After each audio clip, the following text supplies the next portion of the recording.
Video like जरूर कर लीजिए और ऐसे वीडियो लगातार फ्री में पाने के लिए चैनल को तुरंत सब्सक्राइब कर लीजिए और बेल आइकन को जरूर टैप कर लीजिए ताकि आगे भी सारे वीडियो आपको मिलते रहे। यूट्यूब में फॉलो करते हैं तो प्लीज ये वाला फ्री टेलीग्राम चैनल जरूर ज्वाइन कर लीजिएगा। सारे नोटिफिकेशन सारे अपडेट यहीं पे आते हैं, ध्यान रखिएगा।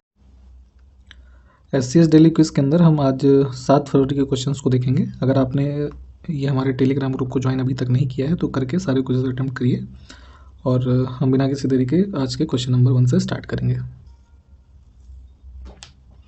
पहला प्रश्न है कि निम्न में से किसने अवध को अशांत क्षेत्र घोषित करने में महत्वपूर्ण भूमिका निभाई जिससे इसे ब्रिटिश नियंत्रण में लाना आवश्यक हो गया। ठीक है, तो बेसिकली डॉक्ट्रिन ऑफ लैब्स जब चल रहा था हमारा, तो यहाँ पे ये लॉर्ड डलहौजी के क्या नाम है, काफ़ी सारे इवेंट्स के कारण जो है इसको एक डिस्टर्ब एरिया घोषित किया गया। उसके बाद जो है इसको लैप्स करके ब्रिटिश नियंत्रण में ले आया गया जो हमारा अवध का रीजन था। ठीक है, ये 57 की क्रांति के आसपास। तो ऑप्शन हमारा जो है यहाँ से सी जो है करेक्ट हो जाएगा। अगला प्रश्न है कि लोकसभा के उपाध्यक्ष को निम्न में से किसके द्वारा पदच्युत किया जा सकता है। ठीक है, तो अगर मान लीजिए कि जो डिप्टी स्पीकर ऑफ हमारे लोकसभा हैं तो उनको ऑफिस से उनके रिमूव करना है किसी मिसकंडक्ट के मान लीजिए कारण से, तो ऐसे प्रोसेस को जो है लोकसभा के जो तत्कालीन सदस्य होंगे उनके बहुमत द्वारा वहाँ पे एक रेजोल्यूशन पास करके किया जा सकता है। ठीक, तो डी ऑप्शन को हम चूज कर लेंगे। अगला है कि सूमो कुश्ती प्रतिस्पर्धा जो होती है किस देश की या फिर किस देश में उत्पत्ति हुई इसकी, ये पूछा जा रहा है। तो देखा होगा आपने कि जैसे रेसलिंग का ही एक कंपटीशन होता है जिसमें काफ़ी मोटे मोटे कैसे लोग जो हो, 2 लोग होते हैं आपस में लड़ाई करते हैं। ठीक, तो ये जो गेम है ओरिजिनेट हुआ था जापान के अंदर। अगस्त 2021 में प्रधानमंत्री नरेंद्र मोदी ने घोषणा की कि जो राजीव गांधी खेल रत्न पुरस्कार दिया जाता है भारत में, तो इसका नाम बदलकर अब जो है क्या कर दिया जाएगा। ठीक, तो अब नाम चेंज किया गया है मेजर ध्यानचंद खेल अवार्ड से। ठीक है, जिनको आप हॉकी के जादूगर के रूप में भी जानते थे, तो उनके नाम पे इस अवार्ड को दिया जाएगा। ठीक, और 1992-93 के सेशन में इसका एस्टेब्लिशमेंट हुआ था इस अवार्ड का। सबसे फर्स्ट खिलाड़ी जो जिनको दिया गया विश्वनाथन आनंद थे, इसको भी ध्यान दीजिएगा। अगला है निम्न में से किस राज्य में युमथांग घाटी स्थित है। ठीक है, युमथांग वैली है हमारा सिक्किम में।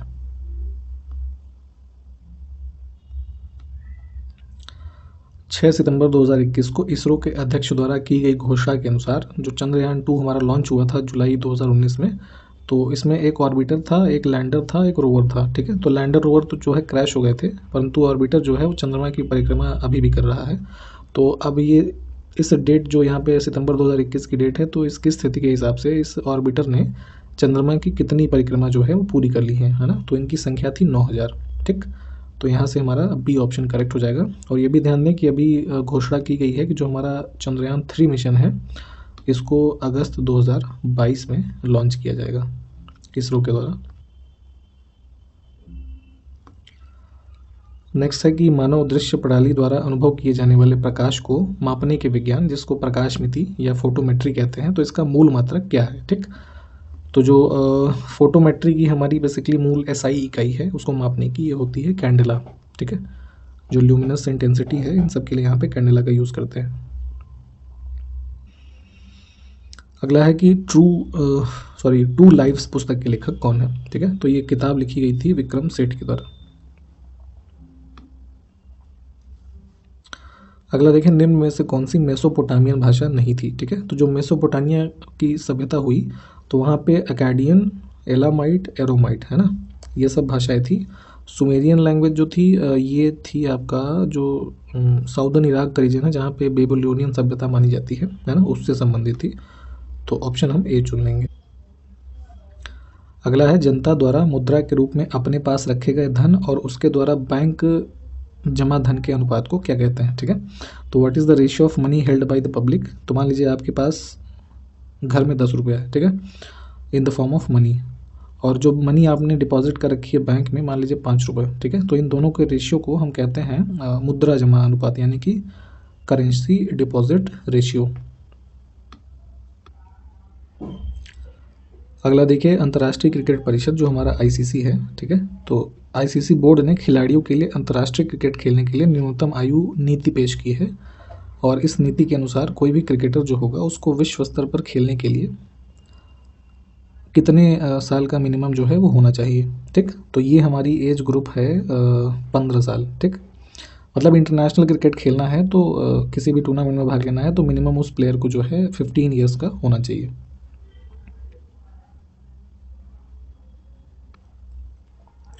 अगला है कि भारत के किस शहर में सप्तक संगीत समारोह मनाया जाता है। ठीक है, तो ये होता है यहाँ गुजरात में, अहमदाबाद में। अगला है कि निम्न में से किसे व्यष्टि अर्थशास्त्र, जिसको आप माइक्रो इकोनॉमिक्स के नाम से जानते हैं, इसके जनक के रूप में जाना जाता है। ठीक, तो ये हैं अल्फ्रेड मार्शल। और वहीं मैक्रो इकोनॉमिक्स जो होता है तो जॉन मिनार्ड कीन्स का नाम उनके साथ आता है। अगला है कि जलवायु परिवर्तन प्रदर्शन सूचकांक 2022 में भारत की रैंक क्या है। ठीक, तो इस वाले इंडेक्स में जो है इंडिया की रैंक थी 10th। और ये जो रिलीज़ करता है इसमें 2-3 ऑर्गेनाइजेशन होते हैं, जैसे जर्मन वॉच है ना, न्यू क्लाइमेट इंस्टीट्यूट। तो इनके द्वारा ये सब रिलीज़ की जाती है रिपोर्ट, जिसमें क्लाइमेट मिटिगेशन एफर्ट्स जो हैं कंट्रीज़ के, लगभग 60 देशों के, वो सब इसमें कैलकुलेट किए जाते हैं। अगला देखिए कि सीएनजी का पूर्ण रूप निम्न में से क्या होता है। ठीक, तो जो कार वार में आजकल जो यूज़ करते हैं हम एज अ फ्यूल, इसका फुल फॉर्म होता है कंप्रेस्ड नेचुरल गैस। अगला देखें कि भरतनाट्यम नृत्य के पुनरुद्धार का श्रेय निम्न में से किस नृत्यांगना को दिया जाता है। ठीक है, तो जो मॉडर्न टाइम्स में अगर हम देखें तो एक नर्तक रही रुक्मिणी देवी अरुणडेल, है ना, इनको श्रेय दिया जाता है जो भरतनाट्यम है उसको पुनर्जीवित करने का, उसके प्रचार प्रसार करने का। और इनके बारे में एक फैक्ट ये भी है कि ये पहली महिला थी, है ना, इंडियन हिस्ट्री में, जिनको राज्यसभा में मेंबरशिप के लिए नॉमिनेट किया गया था प्रेसिडेंट के द्वारा। अगला है निम्न में से किस नगर में स्वतंत्रता सेनानी चंद्रशेखर आज़ाद ने अंग्रेज़ों द्वारा पकड़े जाने के बाद स्वयं को गोली मार ली थी। ठीक है, तो ये फेमस इंसिडेंट्स जो है आपको पता ही होगा कि उत्तर प्रदेश के शहर इलाहाबाद में जो अल्फ्रेड पार्क है ना, वहाँ पे इन्होंने किया था। अगला है कदम बांध कदम नदी और किस नदी के संगम पे स्थित है। ठीक है, तो उसमें रिवर है हमारी गोदावरी, और ये तेलंगाना में है ना, ये प्रोजेक्ट जो है स्टैब्लिश्ड है। बांग्लादेश किस वर्ष तक पाकिस्तान का हिस्सा रहा था। ठीक है, तो यहाँ पे 1971 में जो है Bangladesh as a separate nation बना इंडिया पाकिस्तान युद्ध के बाद। तो ऑप्शन हमारा बी करेक्ट हो जाएगा यहाँ से। अगला देखिए कि भारतीय स्वतंत्रता आंदोलन के संदर्भ में 1932 में ग्रेट ब्रिटेन के निम्न में से किस प्रधानमंत्री ने सांप्रदायिक निर्णय यानी कि कम्युनल अवार्ड की घोषणा की थी। ठीक है, तो कम्युनल अवार्ड बेसिकली यहाँ पे दिया गया था सांप्रदायिक निर्णय, जो सेपरेट इलेक्टोरेट था मुस्लिम्स, यूरोपियन और सिख्स के संदर्भ में। तो यहाँ पे इस टाइम पे जो हमारे ये ब्रिटिश प्राइम मिनिस्टर है रैमजे मैकडोनल्ड। तो यहाँ से बी ऑप्शन को चुनेंगे। अगला देखिए, भारत में हिंदू उत्तराधिकार अधिनियम ने ज्येष्ठाधिकार के नियम को कब समाप्त कर दिया था। ठीक है, तो पहले एक रूल ऑफ सीनियरिटी था, जो उसके बाद इसको सक्सीड किया गया है हिंदू सक्सेशन एक्ट के द्वारा। ठीक है, तो ये एक्ट हमारा आया था 1956 में।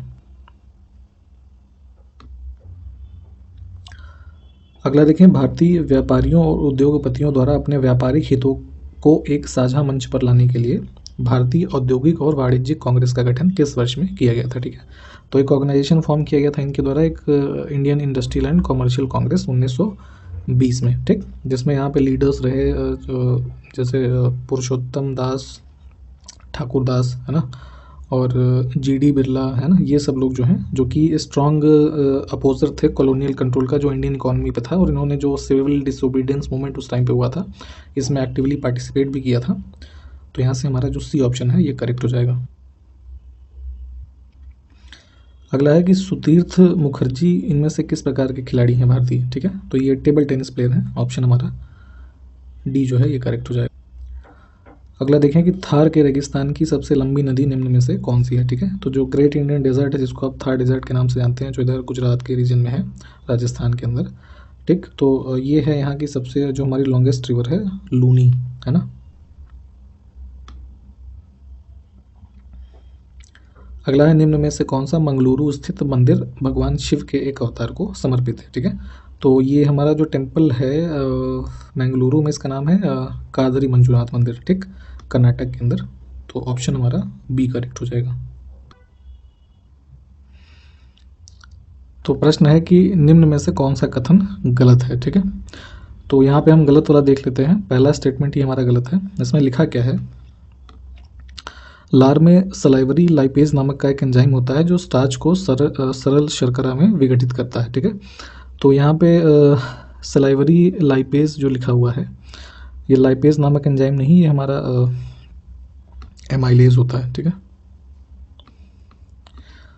ठीक है, जो ये कार्य को करता है। तो इस वजह से ये कथन हो जाएगा गलत, बाकी सब ठीक है।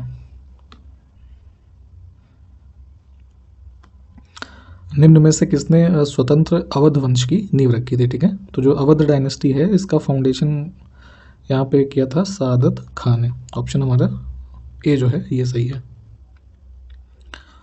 संविधान की प्रस्तावना में इनमें से कौन सा शब्द भारत को पूर्ण राजनीतिक स्वतंत्रता और सर्वोच्च शक्ति वाले देश के रूप में वर्णित करता है, ठीक है। तो इंडिया को एज अ मतलब कंप्लीट पॉलिटिकल इंडिपेंडेंस और सुप्रीम पावर एक जो रिप्रेजेंट करता है इंडिया की, ये प्रियम्बल के अंदर हमारा शब्द है सॉवरेन, ठीक। तो संप्रभु का मतलब यही है कि कोई भी देश जो है वो किसी एक्सटर्नल प्रेशर या ऑर्गेनाइजेशन से कह लीजिए दबाव में एफिलिएटेड नहीं है ना, संप्रभु है। अगला देखें, बिहार विधानसभा के अध्यक्ष कौन है, ठीक है। तो अभी वर्तमान में हम देखें स्पीकर ऑफ जो लेजिस्लेटिव असेंबली है बिहार की, ये हैं विजय कुमार सिन्हा, ठीक। तो ऑप्शन जो है डी करेक्ट हो जाएगा। अगला है कि विक्रमशिला गंगा डॉल्फिन वन्यजीव अभयारण्य निम्न में से किस राज्य में स्थित है, ठीक। तो गंगा नदी का लगभग 60 किलोमीटर का एक स्ट्रेच है जो कि स्थित है हमारा ये बिहार का भागलपुर जो जिला है वहाँ पे, ठीक है। तो विक्रमशिला गंगा डॉल्फिन जो है अभयारण्य यहीं पे स्थित है। तो डी ऑप्शन को करेक्ट करेंगे। कुतुब मीनार के 5वें तल का निर्माण निम्न में से किसके शासनकाल के दौरान किया गया था, ठीक है। तो जो दिल्ली में आप मॉन्यूमेंट देखते हैं कुतुब मीनार, है ना, तो कुतुबुद्दीन ऐबक के टाइम पे यहाँ पे स्टार्ट हुआ और इल्तुतमिश ने भी इसमें फिर कंस्ट्रक्शन करवाया और बाद में जो इसमें टोटल 5 तल हैं, तो सबसे ऊपर वाला जो तल है यहाँ पे ये कंस्ट्रक्शन हुआ फिरोज शाह तुगलक के टाइम पीरियड में। अगला है one nation one tax one market के लक्ष्य को प्राप्त करने के लिए भारत में इनमें से कौन सा कर पेश किया गया था, ठीक है। तो बेसिकली हमारा जो जीएसटी एक्ट आया है ना, तो जीएसटी का कॉन्सेप्ट यही है कि one nation one tax one market, ठीक है। डेस्टिनेशन बेस्ड एक टैक्स होता है हमारा जीएसटी, वस्तु एवं सेवा कर। तो ऑप्शन हम यहाँ पे जो सी वाला है इसको चुन लेंगे। अगला है कि the Commonwealth of cricket life long love affair with most subtle and sophisticated game known to humankind, है ना, ये एक पुस्तक है, इसका पूरा नाम है और ये लिखी है फेमस राइटर हैं रामचंद्र गुहा। तो वर्ष 2020 में लिखी थी इन्होंने। ऑप्शन हमारा बी करेक्ट हो जाएगा। अगला है हीमोग्लोबिन की कमी से निम्न में से कौन सा रोग हो जाता है, ठीक है। अब तो अगर बॉडी में आपकी डेफिशिएंसी है हीमोग्लोबिन की तो एनीमिया रोग होगा, है ना, रक्ताल्पता यानी खून की कमी हो जाएगी आपको। ऑप्शन ए करेक्ट हो जाएगा। फसलों के बढ़ने की खुशी में किसानों द्वारा निम्न में से किसका पूजन कर कृतज्ञता दर्शाने के लिए पोला पर्व मनाया जाता है, ठीक है। तो यहाँ पे इस पोला फेस्टिवल में जो बैल होते हैं, बुल, इनकी पूजा की जाती है, जो हमारा महाराष्ट्र और छत्तीसगढ़ के कुछ रीजन में जो हमारे कृषक हैं इनके द्वारा। तो ए ऑप्शन को हम चूज़ करेंगे। अगला है निम्न में से कौन 31 अगस्त 2021 को भारत के उच्चतम न्यायालय के न्यायाधीशों के रूप में शपथ लेने वाली महिला न्यायाधीशों में शामिल थी, ठीक है। तो यहाँ पे 3 फीमेल जजेस जो हैं इनको शपथ दिलवाई गई सुप्रीम कोर्ट के न्यायाधीश के रूप में, जिसमें अगर हम देखें तो जस्टिस हिमा कोहली, जस्टिस बीवी नागरत्ना और जस्टिस बेला एम त्रिवेदी, है ना। तो इन तीनों को किया गया है। तो यहाँ से हम जो है ई ऑप्शन को चुन लेंगे। अब इनमें से देखिए कौन सा एक कलेक्शन है जो बांस उत्पादों को प्रदर्शित करने के लिए राष्ट्रीय बांस मिशन और गवर्नमेंट ई मार्केट प्लेस जो है उसकी एक पहल है, ठीक है। तो हमारा गवर्नमेंट ऑफ इंडिया के इनिशिएटिव्स हैं नेशनल बम्बू मिशन और गवर्नमेंट ई मार्केट प्लेस, ठीक है। तो इसी के अंतर्गत जो बम्बू प्रोडक्ट्स हैं उनको बढ़ावा देने के लिए, है ना, और उसके जो भी प्रोडक्ट्स हैं उसको आगे बढ़ाने के लिए एक हमारा कलेक्शन लॉन्च किया गया है जिसका नाम है ग्रीन गोल्ड कलेक्शन, ठीक है। तो बांस को यहाँ पे ग्रीन गोल्ड की जो है संज्ञा दी गई है। और ये भी ध्यान रखें कि अभी एक फॉरेस्ट एक्ट में जो संशोधन हुआ था, तो उसके अंतर्गत जो है बांस को अब पेड़ की संज्ञा नहीं दी जाती है ना, ये भी ध्यान दीजिएगा। अगला है कि प्रथम ओलंपिक खेलों का आयोजन किस वर्ष में किया गया था, ठीक है। तो सबसे फर्स्ट टाइम जो ओलंपिक खेले गए 1896 में एथेंस में, ठीक है। और अभी सबसे जो लास्ट वाला हुआ है वो 2020 का था, 2021 में आयोजित हुआ, कोरोना की वजह से डिले हो गया था टोक्यो के अंदर जापान में। अगला देखिए, भारत के संविधान का अनुच्छेद 124 जो है किससे संबंधित है, ठीक। तो जो हमारा कॉन्स्टिट्यूशन का पार्ट 5 है यूनियन वाला, जिसमें अनुच्छेद 52 से लेके 151 तक के प्रोविज़न दिए हैं, तो यहीं पे अनुच्छेद 124 में जो हमारा सुप्रीम कोर्ट है इनके बारे में प्रावधान है, तो डी ऑप्शन को चुन लेंगे। अगला है कि पहला ISFR किस वर्ष प्रकाशित हुआ था, ठीक है। तो ISFR का मतलब यहाँ पे ये है कि Indian state of forest report, ठीक है। तो भारतीय वन स्थिति जो रिपोर्ट होती है ये मिनिस्ट्री ऑफ एनवायरनमेंट जो है इनके द्वारा प्रकाशित की जाती है। तो सबसे पहली रिपोर्ट आई थी 1987 में, ठीक। और अभी 2021 वर्ष की जो रिपोर्ट आई है ये है 17वीं रिपोर्ट, इसको भी ध्यान दीजिएगा। अगला देखें कि निम्न में से कौन सा रोग मुख्यतः एडीज मच्छरों द्वारा काटने से फैलता है, ठीक। या मतलब उनके द्वारा जो वायरस एक तरीके से स्प्रेड होता है उससे ये डिजीज़ होती है हमारी, तो ये जीका फीवर होता है ना, जो एडीज़ मच्छर होते हैं तो वो जो वायरस कंटेन करते हैं उससे हो जाता है, तो बी ऑप्शन हमारा करेक्ट होगा। अगला है कि भारत का केंद्रीय बजट तैयार करने वाला बजट प्रभाग वित्त मंत्रालय के अधीन निम्न में से किस डिपार्टमेंट का हिस्सा है, ठीक है। तो बजट डिवीज़न है एक हमारा जो यूनियन बजट बनाता है, डिपार्टमेंट जो हमारा है इकोनॉमिक अफेयर्स का, ठीक, जो कि वित्त मंत्रालय का एक विभाग है। तो इनके द्वारा जो प्रतिवर्ष बजट तैयार किया जाता है यूनियन बजट, तो सी ऑप्शन हमारे यहाँ से करेक्ट हो जाएगा। अगला देखिए, निम्न में से कौन सा पारिभाषिक शब्द जो है उन प्रजातियों के लिए प्रयुक्त होता है जो स्थानीय आवास के प्राकृतिक आवासी नहीं है लेकिन इस तंत्र में शामिल होते हैं, ठीक है। तो मान लीजिए कोई इकोसिस्टम है, उसमें जो प्रजातियां हैं, ठीक, तो उसमें जो हमारी एक तरीके से एक्जॉटिक होंगी या विजातीय प्रजातियां होंगी, है ना, तो वो उसकी प्राकृतिक आवासी नहीं है, वो वहीं कहीं से जैसे ट्रांसफ़र होके यहाँ पे आए किसी वाहक के थ्रू, है ना, तो वहाँ के मतलब प्राकृतिक आवासी तो नहीं है, परंतु उस जो हैबिटाट है हमारा ये एक तरीके से, है ना, उसमें सम्मिलित होते हैं, तो इस वजह से इसको हम जानेंगे विजातीय के नाम से, ये हो जाएगा आंसर। अगला है कि एतमाउद दौला का मकबरा जो है कहाँ पर स्थित है, ठीक। तो ये है आगरा में स्थित है, और इसकी एक मॉन्यूमेंट की खास बात यह है कि जो पित्रा-दुरा की एक टेक्निक थी, है ना, जो ऐसे शीशे और इस तरीके से ऐसे कलाकृति की जाती थी बॉर्डर्स पे एक तरीके से मॉन्यूमेंट्स में, तो ये सबसे पहली जो मॉन्यूमेंट था यहाँ पे इसको किया गया था, ठीक। इसको देख लीजिएगा एक बार सर्च करके। अवध का अंतिम नवाब कौन था, ठीक है। तो यहाँ पे अभी हमने देखा भी था कि जो अवध के फाउंडेशन एक स्वतंत्र उसके रूप में किया था सआदत खान ने, और इसमें देखें अंतिम नवाब तो ये थे वाजिद अली शाह, ठीक। ए ऑप्शन हमारा करेक्ट हो जाएगा।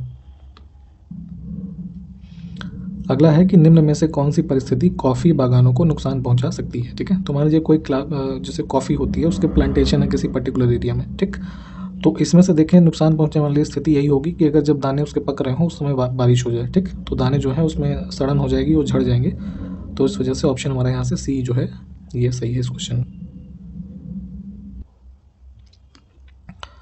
अगला है कि किस संशोधन के तहत गोवा को पूर्ण राज्य का दर्जा दिया गया, ठीक है। तो गोवा को फुल स्टेटहुड दिया गया है यहाँ पे हमारा जो 56th अमेंडमेंट है 1987 का, ठीक। तो ऑप्शन हमारा ए करेक्ट हो जाएगा। अगला देखें कि किस किले को मराठा साम्राज्य का पहला स्तंभ माना जाता है, ठीक है, first pillar of Maratha empire.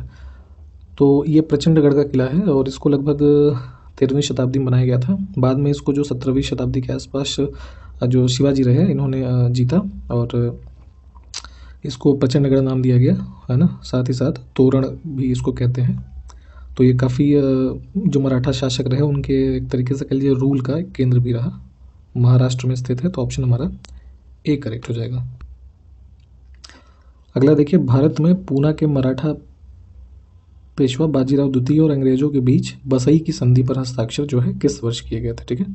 तो यहाँ पे ईस्ट इंडिया कंपनी के और बाजीराव द्वितीय के बीच में 1802 में, है ना, 31 दिसंबर 1802 में ये बसई की संधि हुई, तो ऑप्शन हमारा बी करेक्ट हो जाएगा। और इसी प्रश्न के साथ ये वीडियो समाप्त करेंगे। सारे फैक्ट्स को आप अच्छे से देखें, उससे संबंधित तो जितनी भी और चीज़ें हैं आप रिवाइज़ करें। हम नेक्स्ट वीडियो मिलते हैं आपसे। नमस्कार, जय हिंद।